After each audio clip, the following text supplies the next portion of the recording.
The EU signatories haven't been complying with their obligations. If they comply with these obligations, Iran will be able to guarantee the future life of the Joint Comprehensive Plan of Action. All right, joining us live on the programme now, Medina Kochnova, who's been following today's bilateral talks between the Russian and Iranian foreign ministers in Moscow. Medina, break down the meeting for us.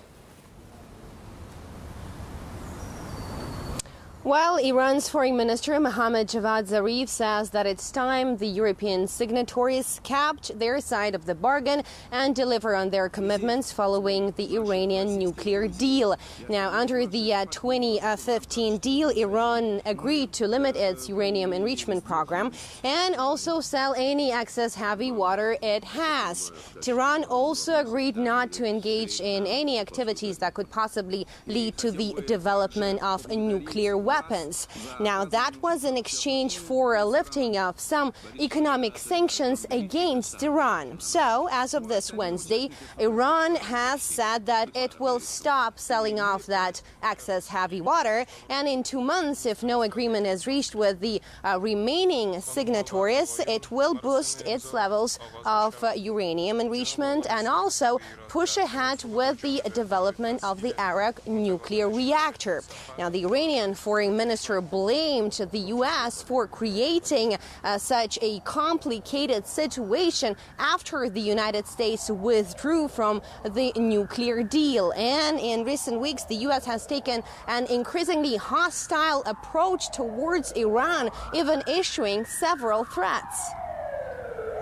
We have continued to see activity that leads us to believe that there's escalation that may be taking place.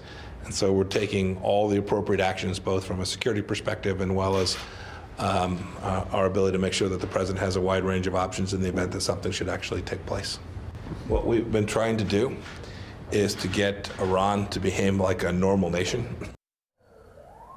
Well, earlier this week, the U.S. also announced that it will deploy a naval strike group to the Middle East in order to counter the alleged threat coming from Iran and also send a message to its leadership. Now, the same day, the U.S. Secretary of State Mike Pompeo made quite a surprise visit to Iraq, where he voiced his concerns over Iran's growing influence in the area. And speaking to the press here in Moscow, the country's foreign minister, Sergei Lavrov, said that it's the U.S. who's using aggression as an instrument. Unfortunately, this is typical of our American colleagues, whether it's in the Middle East, the Persian Gulf, or in Venezuela. It's distressing. During my meeting with U.S. Secretary of State Mike Pompeo in Finland on Monday, I called on him to employ diplomacy rather than issue threats when it comes to challenging situations. While China, one of the signatories of the 2015 nuclear deal, says that the pact should be saved and fully implemented, it seems the European signatories are the ones who have 60 days to choose between Washington and its sanctions and Iran and its deal. Yeah, it does seem as if the ball's very much in Brussels' court at the moment. Thank you very much, Medina Kochnova, our correspondent. Well, a spokesperson for the German government has called on Iran to avoid taking any aggressive steps. Our correspondent, Peter Oliver, now takes a look at the tight bind the EU signatories find themselves in. A lot of eyes are on the EU and European signatories to this Iran deal right now to see what they're going to do next. Are they going to side with their NATO ally, the United States, or are they going to stick with Iran, who they've been very vocal in support of particularly since the US pulled out of this deal, but also in the lead up to getting the deal done? There was an awful lot of work put in by the EU side. I know Federica Mogherini, the High Representative for EU Foreign Affairs, saw this project as a particular personal achievement, and she was quite visibly upset when the United States pulled out. We'll be looking to see what comment she gives, or if any, later on.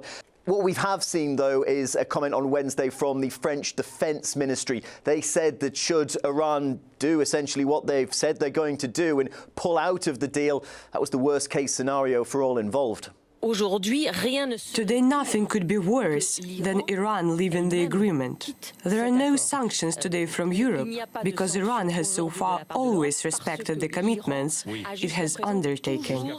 If these commitments are not respected, the question will be reconsidered. Well, there has been a lot of, warm words, as I mentioned, from the EU side to Iran saying, don't worry, we've got you, despite the US pulling out. But a lot of the problems come not from the political side, the diplomatic side.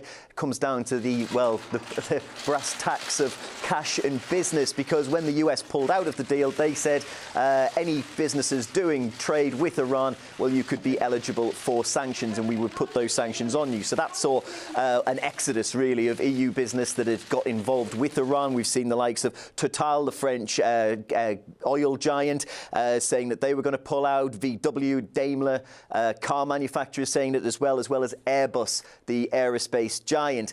In response to that, to try and get these businesses to stay, at the beginning of this year, we heard from the European Union that France, Germany and the United Kingdom had said that they were going to set up a payment system to get around the US dollar and shield companies, essentially, from US sanctions. Now, this system, called INSTEX, the Instrument for Support of Trade Exchanges, if you want to know what it stands for, since it's been set up, hasn't really done anything. And the US side have said one of the reasons it really hasn't done anything is it doesn't have the correct international standards in place to protect against money laundering or financing for terrorism. And what the US is saying is it particularly doesn't, protect against money going to the Iranian Revolutionary Guard Corps, or the IRGC. And they said that wasn't acceptable for the United States.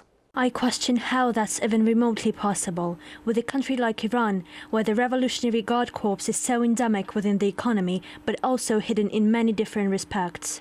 So the ball very much in the European Union's court. The choices they have are, do they walk away from the Iran nuclear deal? Do they try and placate the United States more, as they've tried in the past? That's the big questions for the EU right now. What do they do next? Because all eyes are focused on them. Political analyst Stephen Salhouni told me earlier it's now down to Europe to negate US and Israeli moves against Iran. Today, the European Union is the only side that has good relations with the United States and with the Islamic Republic of Iran. And they are the only side who can redo this negotiation and redo this deal and get America back into this deal, because who pulled out and who broke this deal is the United States, not Iran. The United Nations and the European Union and the Russians and the Chinese, they all said that the Islamic Republic of Iran did their side of the deal. They did not break their side of the deal. So the only side in this world who has good relationship with the Tehran and Washington is the European Union. And they're going to do their best, because the economical interests for European Union to do business deals with the Iranians, it's a huge numbers. We're talking about billions of dollars between the two sides. And the European Union does not want to lose that chance just because the United States, they want to pull out.